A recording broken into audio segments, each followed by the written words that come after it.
بسم الله الرحمن الرحيم. سبح لله ما في السماوات وما في الأرض وهو العزيز الحكيم. يا أيها الذين آمنوا لم تقولون ما لا تفعلون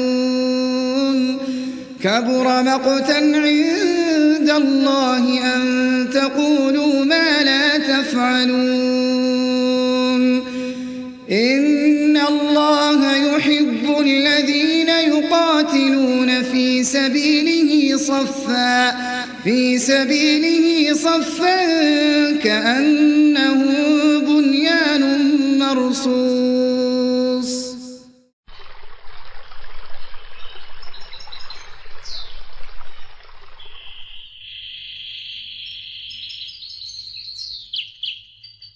دلی رنجیده رو لطفه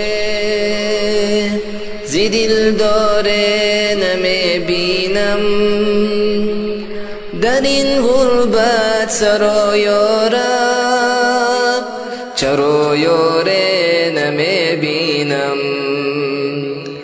دلی رنجیده رو ما به عزت نمیرسیم تا که جماعت مؤمن و متعهد را نسازیم. جماعت مؤمن را نسازیم. جماعت مؤمن را که بسازی، حوادث را چی کده میتونی؟ حوادث را میتونی او را قبول بکنی و شانه هایت نمشکنانه. فشاری که سرت میآید باز با زمین هموار نمیشی، قامت رسایت باز خم نمیشود، با شهادت ها، با بندی کردن، با معیوب کردن، با تبعید کردن با سیستم از بین نمیره. موضوع است درون ویران ای میهن. یگان باورد که در مقابل دشمنان خدا بجنگ. او کی بوده باشه؟ روساست. بجنگ. گوش کن، نشه که امریکایی بیا بود بگه ولد یا فعلا جهاد نیست بلند منزل را جور میکنی. نمیشه. اما الله بر تو جان گفته بجنگ، اما الله بر تو جان گفته بجنگ. اما الله دیگه خدا است. الله جل امریکا را استثناء کرده؟ نکرده استثناء. الان میگه علیه از یا هم بجنگ. ایران که کشتی غازی هستی، ای هم که تو را کش شهید هستی. تفاوت از کجا؟ اگه ای تو را گرفتت اشغال نیست، اگه او تو را گرفت اشغال است. اگه او آمد اشغال است جهاد است، اگر ای آمد اشغال نیست معامله است. این دقیقا نمیشه. اطاعت از خدا و پیغمبر بکن که نمیشه. بپذیر حکم خدا و پیغمبر. ستم بر مردمی مظلوم. علما اقا کار کرده که ما تو را غنی ساخته است که پشت ازی بگردیم که چطور شد. فقط برو مطالعه بکن. حدیث پیغمبر را بر تو غلبیل کرده، کلش برد کشیده. بخوانش، دین میشناس، عظمتش هم بفهم، سهولتش هم میشناس، آزادیش هم میشناس. کاری است که بسیار مهم است. با تاسف که در این بابا ما چی هستیم؟ بسیار ضعیف هستیم. بدوانه نمیبینم دیلی گوش کنی تو کار نکنی. ما با دشمنان خدا نمیجنگیم به خاطر که صاحب جبهه عقیبی نداریم. همون تاثیر نیست. امروز همون میگنی با دشمنان خدا نمیجنگیم. چرا نمیجنگیم؟ جبهه عقیبی نداریم. کجا بگریزیم؟ او مرز کن گریز نگو. خدا تو را هدایت میده. گریز چرا میکنی؟ تو خبر نداری که دیدین گریز نیست؟ گناه کبیر است. جمع تو فرار میکنی. گریز نیست دیدی. باش نمیسنگه.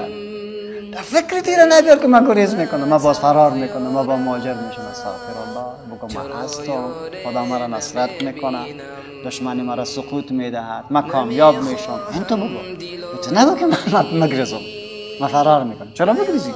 خانه از تو و با دیگر ایلیش میکنی. که در به همتون یک قرآن دعوت میکنه به حرکت اجتماعی. قرآن از ما اجتماعیت را میخواهد و ما را به این اصل وادار میکنه. میگه خدا در اجتماع ذوب کن.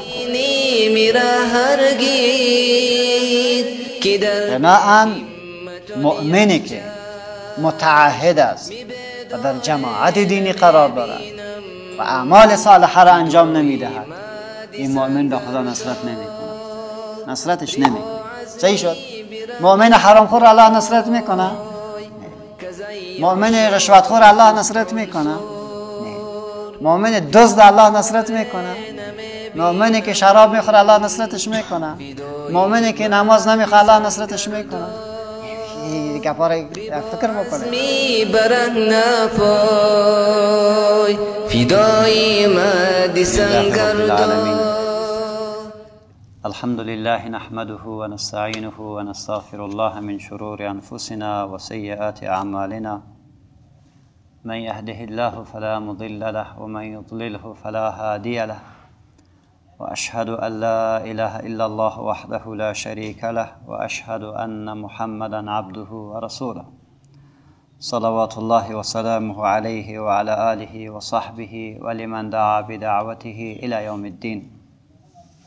قال الله سبحانه وتعالى وقل اعملوا فسيرى الله عملكم ورسوله والمؤمنون وستردون إلى عالم الغيب والشهادة فينبئكم بما كنتم تعملون.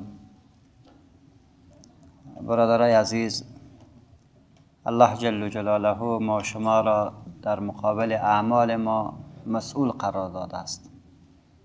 هر کاری که ما شما میکنیم خامخواه از الله جل جلاله پاداش میخوایم و اگر کار را برخلاف شریعت خدا انجام بدیم در مقابل کار خود باید جزا ببینیم. بناهن الله برای ما دین را عطا فرموده که هم کامل است، هم شامل است، هم ابدی است و هم از طرف الله جل جلاله برای ما شما و تمام امانتداری رسیده است. و خداوند متعال قانون به ما داده است که کتاب به ما داده است که در او دست ناپاکا نمی رسد. ذمه‌واری حفظ و نگهداشت از او را خودش به عهده خود گرفته. انا نحن نزلنا الذکر و انا له لحافظون. روی اساس قانون تثبیت است، ولی گاهی در تعبیر قانون و گاهی در تفصیل قانون و گاهی هم در تطبیق قانون اختلاف ما شما مشاهده میکنیم. روی اساس میبینیم که این اختلاف ها دو منشأ دارد. یک منشأش همانا نیت غلط و قصد غلطی کسی است که این قانون و این شریعت را میخواد تعبیر بکنه، تطبیقش بکنه یا تمثیلش بکنه و در عین از این نیت غلط دارد. نیتش به خاطر خدا نیست. بنان شما گاه میبینین که به نام دین کاری را میکند که دین او را نمیکند. تقاضای دین ما نیست، تقاضای شریعت ما نیست. پس به نام دین ظلم، به نام دین خوردن مال، به نام دین فساد، این کلش اساسش قصد ناروا به خاطر خودش یا به خاطر منطقیش یا به خاطر حزبش یا به خاطر همو امیال نفسانی که این شخص و یا این گروه عنوان میکنه. گاهی هم غلطی در تعبیر، تطبیق و تمثیل دین به اساس جهل است. اصل دین مردم نفهمیده یا همون شخص نفهمیده یا همون گروه نفهمیده. در او باید مخلص است، ولی با تأسف که فهمش خطاست. فهمه که خطا شود، تعبیر خطا می شود، عمل خطا می شود، تطبیق خطا می شود، کلگی به همون دنباله پیش می رود. روی اساس برای اصلاح عظیم چی کاری بکنیم یک عنوان است. دوم، گاه عدم ظرفیت ها و نشناخت دین و تعدد آرا و نظریات خود زمینه را مساعد کرده برای از هم گسیختن ما، برای دوری ما از یکدیگر و برای کشمکش ذات البینی در بین امت اسلامی. مسلمان است، نماز میخوانه، روزه میگیره، زکات میده، تمام مؤمن به ایمان دارد، ولی در فروعات اختلافات وجود دارد. یکی یک چیز میکنه، دیگه چیز میکنه، دیگه چیز میکنه. این اختلافات فروعی به جای رسیده که یک دیگر را تفسیق میکنند، یک دیگر را متهم میکنه به اعمال این و آن، به عقاید این و آن و کشمکش است که ما شما عملا در جامعه خود و در امت اسلامی را مشاهده میکنیم.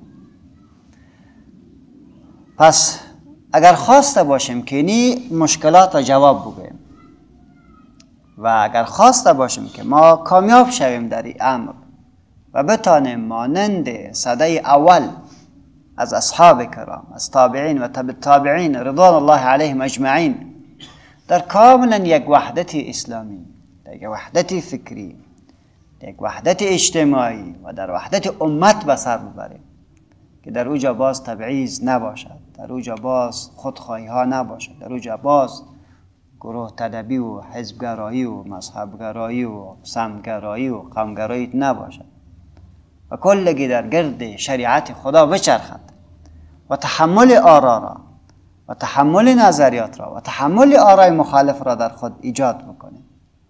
ضرورت است برای آزادی مادی و معنوی فرد ما شما، یعنی ما باید آزاد باشیم تا بتانیم تعبیر خوبی را از شریعت خود داشته باشیم. گپ بسیار مهم است. آنانی که در گرو هستند آزادی ندارند، آنها نمیتونن که در رابطه با تعبیر، در رابطه با یک حرکت خوب اونا کنار بیاید. همیشه علی دست قرار میگیره، علی دست شیطان، علی دست نفس، علی اغراض این و آن قرار گیرن و قرار میگیرن. ولی سوال اینجاست که ما شما میبینیم که آزادی فردی وجود دارد، در شک نیست و خصوصا نظام های دموکراسی و دموکراتیک به این مردم را فرا میخواند که فرد آزاد است. با تمام انواع تلاش صورت میگیره و صورت گرفته که آزادی فردی را تسجیل بکنه و جایگاه برش قائل شود و با تعبیرات مختلف این موضوعات تعبیر شده. گاهی شما میبینین که میگن آزادی بیان، هر آنچه که تو از زبان بیرون میبره مشکلی نیست، گفته برو. دلت به خدا دو میزنی، دلت خدا را ستایش میکن، کسی تو را چیز نمیکن. دلت درود به پیغمبر میگی و دلت اعاذنا الله کارتون نشسته میکن، تو را کسی چیز نمیکن. دلت تمام شب در مسجد نماز میخونی، دلت نمیخون. دلت شراب میخوری، زنا میکنی، دلت ذکر میکنی، عبادت.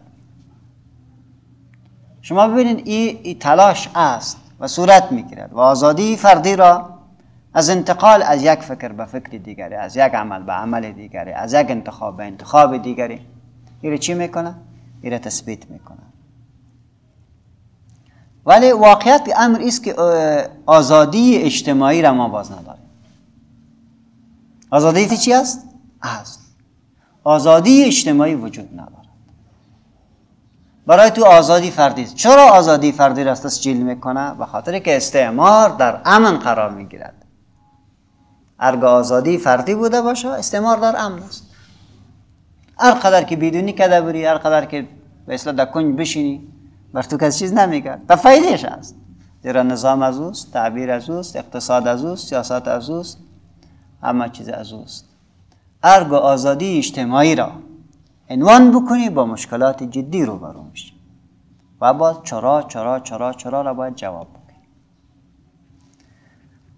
روی اساس در قرآن کریم شما با آیه های متعدد، در احادیث رسول الله صلی الله علیه و سلم با احادیث متعدد شما روبرو میشین و او را میگیرین که قرآن دعوت میکنه به حرکت اجتماعی.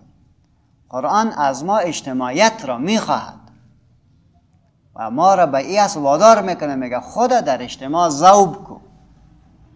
حتی متصوفین کرام تعبیراتش در تصوف و در انتقال مراتب یک انسان از یک مرحله به مرحله دیگری در اوجا هم عنوانای بسیار زیبا داره به عنوان من و ما. مولویان بسیار دیگه اشعار دارد. اگر تا که منت را به ما تبدیل نکنی تو در حقیقت به خدا نمیرسی. در حدیث رسول الله صلی الله علیه و سلم میخوانیم که پیغمبر ارشاد میداد علیکم بالجماعه ید الله علی الجماعه علیکم بالجماعه. قال الله سبحانه وتعالى إن الله يحب الذين يقاتلون في سبيله صفا كأنهم بنيان مرصوص. إن الله يحب من الذين يقاتلون في سبيل الله، يعني على الفرادى لا، في سبيل صفا یک صف در یک جماعت كأنهم بنيان مرصوص، گویا اینها چی هستند؟ یک بنیان بسیار با هم پیوسته و محکم است. میشه از فرد از نظر عقلانیت هم چیزی ساخته نیست، ولو که بسیار زیبا باشد، بسیار زیبا باشد. خوبترین خشته، زیباترین خشته در حالی که با هم پیوست نباشد، تا یک نظام دقیق آراسته نشده باشد، شما در زیر ششته میتونین؟ هیچگاه ششته نمیتونین. خشت وقتی کار میدهد که او با هم چی پیشاد؟ تنسیق پیدا بکنه، یکی بر دیگر پشت بدهد، یکی بر دیگر چی بدهد؟ پشت بدهد. اگر خشت پشت ندهد و بگوید که نه تو چی کار هستی که بر بالای ما خودم میگذاری، ناممکن است که این قصر بنا شود. بنابراین ضرورت به این است که در دین دعوت به می شده که بر شما چی باشد؟ اجتماعیتتان باشد، با هم پیوستیتان باشد. ایزا شما دقیق شوید به این موضوع که عباداتی که ما شما میکنیم کلش اجتماعی است. روند و فراخوان دین ما هم میگه است. تفرق چی میکنه؟ بد میبیند. ولا تنازعوا فتفشلوا وتذهب ريحكم. اشکال نزاع نکن. و ان تنازعتم في شيء فردوه الى الله والرسول. این کلش مواضعی است که دقت به اینجا بکار است. ما شما دقیق باید باشیم به این موضوع. به خاطر اجتماعیت است که خداوند متعال برای ما چی میگه؟ میگه مسجد جور کن، مسجد جور کن. مکه ان اول بیت وضع للناس للذی ببکه. بهترین اولین خانه‌ای که برای اجتماع جور شده، که در روی اجتماع رنگ، بوی، قوم، سمت نیست، در روی زمین اول بار پایه‌گذاریش در مکه مکرمه شده. اول بیت، اول تعبیر به ما میده که خانه‌های دیگه هم باید ساخته شود برای اجتماعیت. زیرا اول که او شد، دوم باید داشته باشه، سوم باید داشته باشه. از این خاطر از رسول الله صلی الله علیه و سلم هنگامی که در قبا می اولین کار چی میکنه؟ مسجد جور میکنه. در مدینه منوره می اول چی کار میکنه؟ مسجد جور میکنه. اصحاب کرام بلست جهان را که فتح میکنه اول کار چی میکنه؟ چرا جور میکنه؟ بخاطر که و ان المساجد لله فلا تدعوا مع الله. مساجد از آن خدا هست، اوش کنین، کس دیگر داری عبادت نکنین، داری نخوانین. در مسجد که داخل میشه اجتماعیت را میبینی، تمام امی خودخواهی ها میریزد، تمام آنچه که تو قبلا به او در فکرش بودی از پیش میرود. این صف از کی است؟ من سبق، هر کس که اول آمد همون باید بشین. شما در مسجد جای برای پاشا و برای فلانه و فلانه میبینین؟ هر کسی که آمد از همون جاست، از همون است، همون باید بشین. در مسجد خود به خود به خاطر ثبوت و استحکام و نگهداشت اجتماع سلسله نکات باید مراعات بکنیم. با وقت باید بیاییم، با وقت. هر وقت که دل شد برو بیا شروع نکن، زیرا اجتماعیت از بین میبری. به خاطر ازی که تو وحدت حفظ شد، میگه یک چیزی رو آزان میگیم که در مو وقت تو باید بیایی. بعد آزان که گفته شد هوش کنی، حق بیرون شدن هم نداری. رسول الله صلی الله علیه و سلم میرین جایی که قرار داشت آزان گفته شد، بس باشین اونجا نماز بخونه. در نماز هم که استاد شدید تو گفته نمیدین که من پیش نماز میخونم، انتظار بکش با جماعت. در جماعت هم که استاد میشی، قمانده را باید بپذیری. وقتی که بعد گفته میشه الله اکبر گفته برو. وقتی که بعد انتقال گفته میشه بر رکوع برو. و انتقال شروع میشه به سجده برو. سلام باید بده. شما ببینید که کلا نماز بر ما چی رو میده؟ اما بودن ما در اجتماع و حسن ترتیب ما، دقت در نظم ما، دقت در اطاعت ما، کلش به ما نشان میده نمیده. این اساس شد. دین در کل ما را به طرف کجا میخواند؟ به طرف آزادی اجتماعی و بودن با اجتماع. همین کار دین همی است. اجتماع را آزاد بکو و در اجتماع باش. هیچگاه کوشش نکنی، تلاش نکنی که اجتماع با هم بریزد. این تلاش نکن. بدترین مسلمان کی است؟ کسی که نفاق ایجاد بکنه، کسی که اجتماع را هم بریزاند، کسی که دعوت به رسوم جاهلیت بکند. من دعا الى العصبیه فلیس منی. قال علیه الصلاة والسلام اترک هذه النتن. مسائل بدبویی که اجتماع و وحدت امت اسلامی را از من متلاشی میکند، از او دور شویم و را نپذیریم، از او کنار برویم.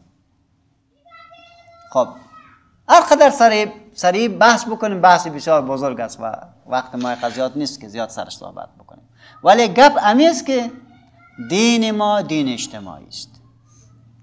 فراخوان دین ما بودن با اجتماع دینی است. تفرق مذموم است، تفرق مذموم است، اختلاف مذموم است و دین به هیچ وجه به این موضوعات اجازه نمیده. هرگاه شما در جای بوده باشین که گپ از اختلاف آمد، کوشش بکن اختلاف بشانه، اختلاف باید بشانه. این مسئولیت ماست. دین به ما امیر حکم میکنه. بنابراین چه وقت ما میتونیم که کار اجتماعی را برای اصلاح و آزادی اجتماعی تثبیت بکنیم؟ میشه همون کار بکنیم که اجتماع ما آزاد باشه تا ما آزاد شویم، با حسن تعبیر آزاد شویم. آزادی فردی کاذبانه‌ای که دیگرها با ما میخواهد و تلاش هم به می است، در حقیقت به خاطر فروپاشی موضوع است، به خاطر از هم متلاشیدن موضوع است. ما وقتی میتونیم که به این هدف بزرگ و عظیم نائل شویم که کار اجتماعی را شروع کنیم.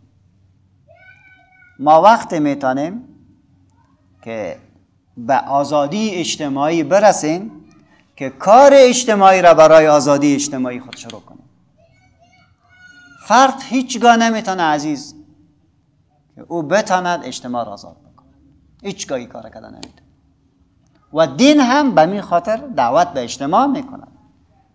ان الله يحب الذين يقاتلون في سبيله صفا كأنهم بنيان مرصوص. ببینن کار اجتماعی در کل سطوح، آزادی اجتماعی در عقیده باید بیاید، در اخلاق باید بیاید، در تطبیق باید بیاید، در فهم واحد باید بیاید، کلش باید باشد. بسیار دقیق شوین در دیگه. ما امیدوار هستیم که دقیق سرتان خلاص بکنیم. در افغانستان و کل جهان اسلام کاری که عجیب است است اگر تو فردگرایی حرکت بکنی کلگی تو را تایید میکنه، هیچ کس اعتراض سرت نمیکنه. با مجرد که کار اجتماعی را بگی بعد از مورد اتهام، مورد توجه و مورد این آن قرار میگیری. این اساس است. گاهی این اتهام از افراد ولگرد، از افراد مغرض، از افرادی که منافق صفت هستند صورت میگیره و گاهی هم از دوستای جاهل و گاهی هم از انسانایی که توانمندی رفتن با جماعت را ندارد با جماعت رفتن نمیتونه، زیرا مریض است، خودخواه است. زیرا در جماعت که بری مجبور سی سیستم باید بپذیری. اونجا یک سیستم میاد، در سیستم که بیایی در سیستم محاسبه میاد، در محاسبه که میایی به اصطلاح انتخاب آرام میشود، خودخواهی های زیر کنترل میاد، چرا برات گفته میشود، ای کارا بو که کارا نکو برات گفته میشود، آزادی فردی از دست میتی، اونجا زیر سیستم کلی میایی. بنان بعد از او باز چطور بکنم که همین کارا نکنم؟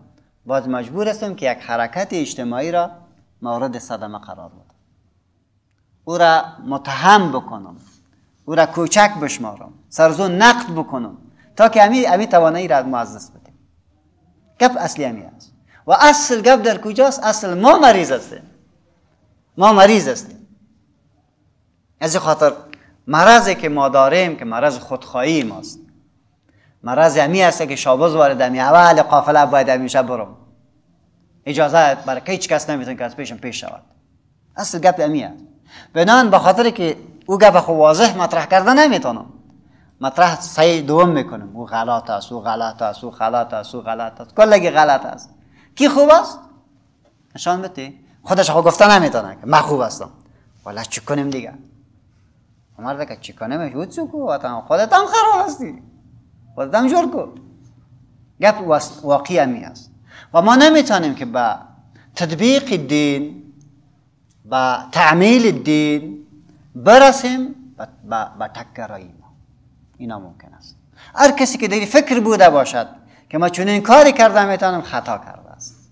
اشتباه کرده است. رسول الله صلی الله علیه و سلم ما چی میفرماید؟ علیکم بالجماعه ید الله علی الجماعه. صریح است. دیگه کسی دیگه تعبیر کرده نمیتونه. علیکم بالجماعه ید الله علی الجماعه. بر شما بوده باشه لزوم در جماعت باش. چرا در جماعت باشم؟ رسول الله صلی الله علیه و سلم ارشاد می‌دارد که هرگاه امت ما با هم بشیند با گمراهی فیصله نمی‌کند.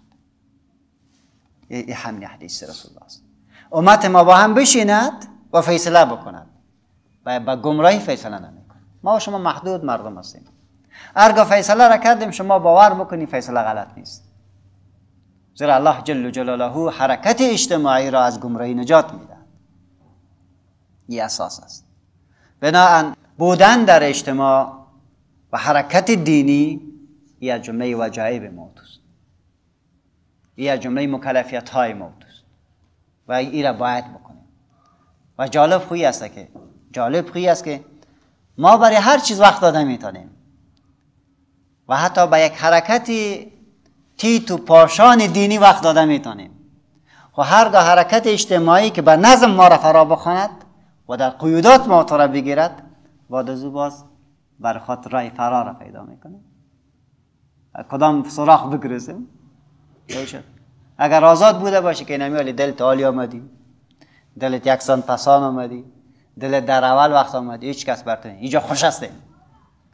اگر در نظم بیایی که بهم کم دقت نوقت آمدی با بر بگم چرا،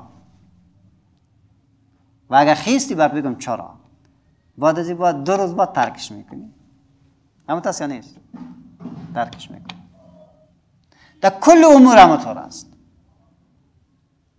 هرگاه در یک حرکت جماعی بوده باشیم بیان چی بکنیم؟ اینی کار خیره میکنیم. به طور مثال این پولت برد میره برن بخر، او را گوشت بخر، او را کار بکن، فلانه بکن، دستانه بکن، میدوی خوب صحیح.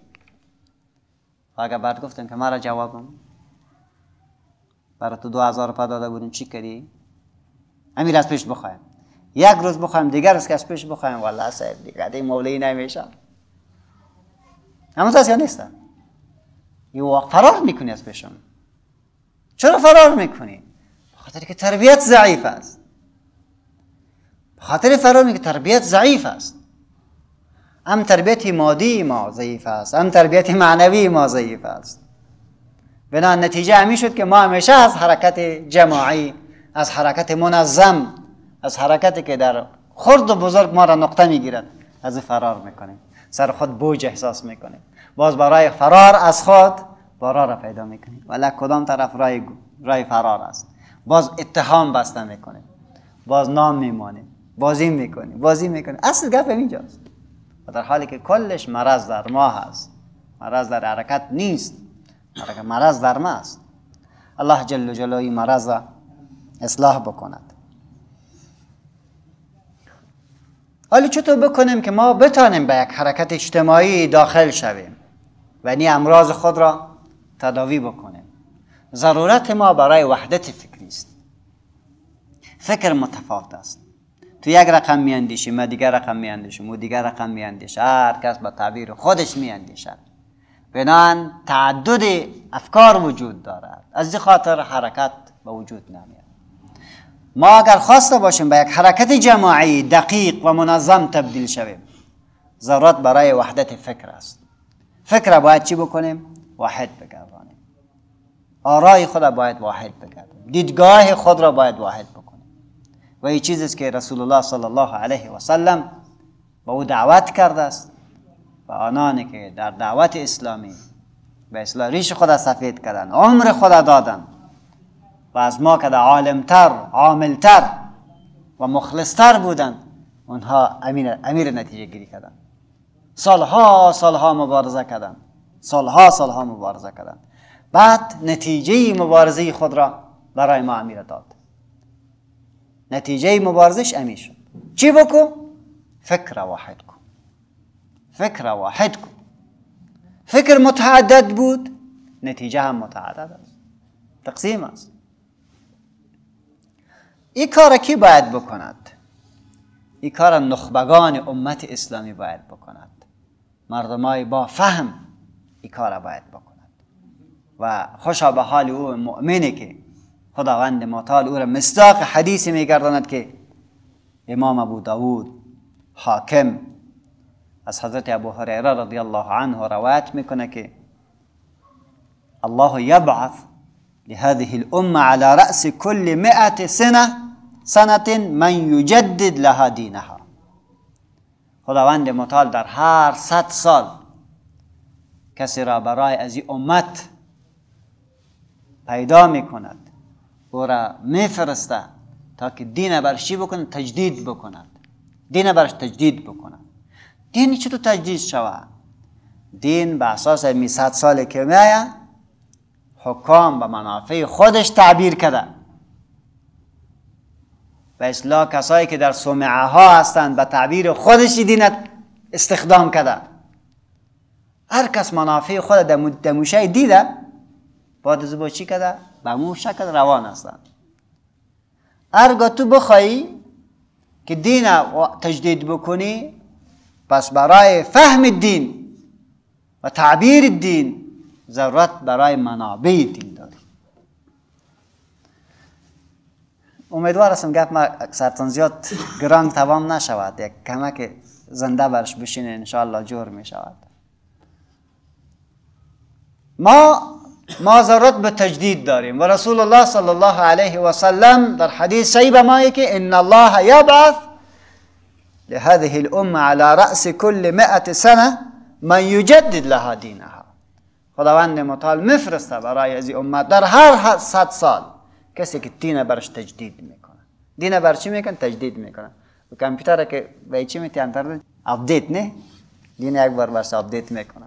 یک بار برش داخلش میکنه، میگه چی نیست چی است، چی در دین تعبیر غلط شده و چی دین به نام دین آمده. این میوار برابر صاف دین بر بیان میکنه. اینجا هست. این کارا شارحان حدیث درباره این حدیث میگفتن که خداوند متعال برای تجدید دینش اشخاصی را پیدا میکند. به طور مثال در بعضی کتابا شما میگه مجدد کی است؟ میگه عمر ابن عبدالعزیز رضی الله عنه و ارضاه. میگه اون مبارک دین تجدید کرد، صاف دین بر بیان کرد. یا در تصوف میگه مجدد الفسانی تصوف تجدید کرد، خرافات و چیزایی که در تصوف نبود را برداشت. ابن تیمیه رحمه الله مجدد است، تجدید کرد دینه، گفت که اینطور است. تها علمای دیگری خیستن، تلاش کردن، مبارزه کردن.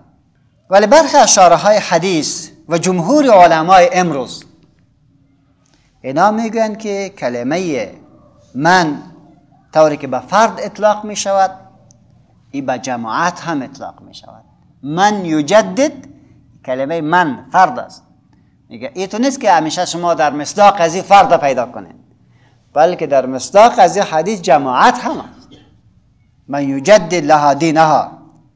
امام ابن اسیر رحمت الله علیه و حافظ ذهبی رحمت الله علیه به می باور است.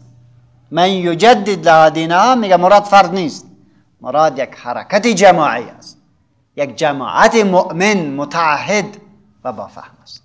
یا دین تجدید میکنه یا دین با صلابتش برای مردم معرفی میکند. این تجدید این تجدید که به معنای جماعت بگیریم و انشاءالله که این تعبیر دقیق تر است. انشاءالله که تعبیر دقیق تر است. مراد مجدد فرد نیست، مجدد جماعت از امت است، جماعت مؤمن و متعهدی که میتونه دین را تجدید بکند، غلو غالیا را از پیش بردارد، انحراف مبتلین را از پیشش بردارد، تعبیر خودخواهانه این و آن را از پیشش بردارد و دین را با مو سماحتش و مو عظمتش و مو کمال شمول و ابدیتش برای مردم معرفی بکند. این کار کی میکند؟ این کار جماعت امت اسلامی، جماعت مؤمن و متعهد میکند. ولی جماعت چه رقم باید باشد؟ چیز حکل این جماعت بجور شود؟ این جماعتی که دین تجدید میکن چطور جور شود؟ کرد بکده خدا دل مردم اندازد؟ این کار نممکن است. برای از این جماعت تلاش بکار است، به ساختنش مبارزه بکار است تا با اساس از این بتانیم یک جماعت مؤمن و متعهد ممثل دین را تربیه بکنیم.